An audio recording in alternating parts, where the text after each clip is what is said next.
Ashama harka fuunee kabajamtoota hordoftoota daawwattoota keenyaa nageenyi keenya bakka jirtanitti sinaa rakkab jennaa oduu waliin Anbaayiluu Nachooti.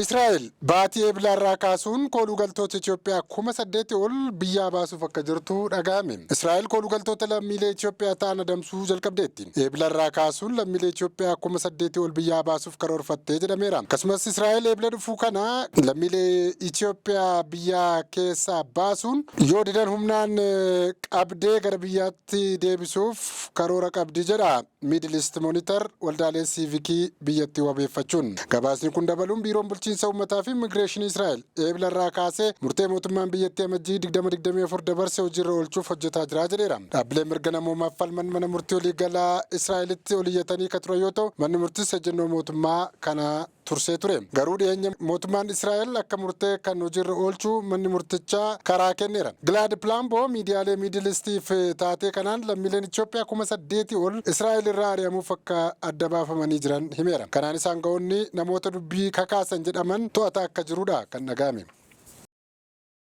Sudaanitti haleellaa drooniin hospitaala irratti gaggeeffameen yoo xiqqaate namoonni 64 ajjeefamaniiru. Haleellaa droonii hospitaala irratti gaggeeffame jedhameen namoonni 64 du'uu dhaabbanni fayyaa addunyaa beeksise. Isaan keessaa daa'imman 13 yoo ta'an narsoonni 2 fi dooktorri tokkos keessatti argamu. Kanneen du'anii alattis namoonni 89 madaa'uu dhaabbatichi beeksiseera. Haleellaan sun jimaata darbe lixa biyyattii bakka humna addaa biyyattii to'atee jirutti kan gaggeeffame yoo ta'u humni waraanaa Sudaan garuu haleellaa droonii hin gaggeessine jechuu waakkateera. Daayiriktarri dhaabbata fayyaa addunyaa kataan Dr. Tewoodiroos Adaanoom fuula X gubbaatti akka barreessanitti haleellichi hospitaala Eldaayin jedhamu irratti gaggeeffame. Humni addaa biyyattii ibsa baaseen humna waraanaa Sudaan magaalaa guddoo bulchiinsa baha Daarfur kataate Eldaayinitti kan argamu hospitaala irratti haleellaa gaggeessuudha kan inni hime. Waraana bara 2023 humna addaa fi humna waraanaa Sudaan gidduutti eegaleen haga ammaa namoonni 150 yoo du'an miiliyoona 12 ol ammoo qe'ee isaaniirraa buqqa'anii jiruuf baqaaf saaxilamaniiru.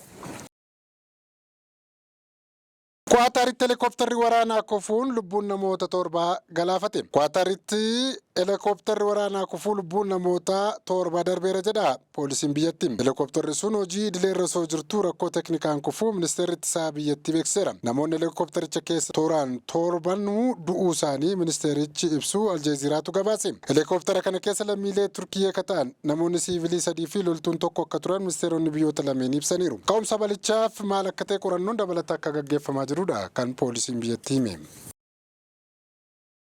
Iraan hulaa Hormuz akka bantuuf sa'aatiin 48 kennee har'a raawwataa jira jedhe Doonaald Tiraamp. Doonaald Tiraamp Iraan hulaa Hormuz akka bantuuf sa'aatii 48 kennan har'a sa'aatii muraasa booda goolabama. Sanbata galgala pirezidaantiin Ameerikaa Doonaald Tiraamp daandiin doonii kun sa'aatii 48 keessatti yaaddoo malee hin banamu yoo ta'e Ameerikaan bu'uuraalee annisaa Iraan ni barbadeessiti jedhe. Iraan deebii ergaa Tiraampiif kenniteen yoo haleellaan bu'uuraalee misooma koo irratti raawwatame haaloo akkam bahu beekaa jetteetti. Oduma wal fakkaatuun ulaan Hormuz biyyoota diinaaf hin taane qofaaf banaa ta'ee itti fufaa jetteetti Iraan. Manni maree ittisaa Iraan ibsaa baaseen ulaan Hormuz biyyoota diinota hin taane qofaaf banaa ta'a jedheera. Isayyuu biyyoonni kunneen Iraan waliin ta'uun karaa ulaa kanaa akka darban beeksise. Biyyoonni diina ta'an ammoo naannoo qarqara galaana Iraan haleelu taanaan ulaa Hormuz cufuu qofa osoo hin taane galoo galaana Arabaa guutuusaa fanjii akka awwaaluu naaf beekaa jetteetti. Diinni keenya qarqara galaanaa Iraan haleeluuf yaalii taasisataanaan daandiiwwan galoo galaanaa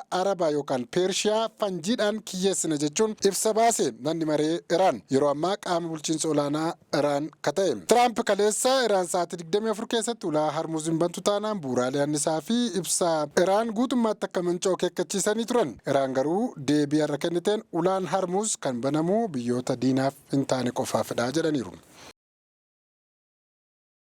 Egaan kabajamtoota daawwattoota keenyaa oduu har'aaf qabnu kanumaan goolabnaa waan nu daawwattaniif horaa bulaa isiniin jenna.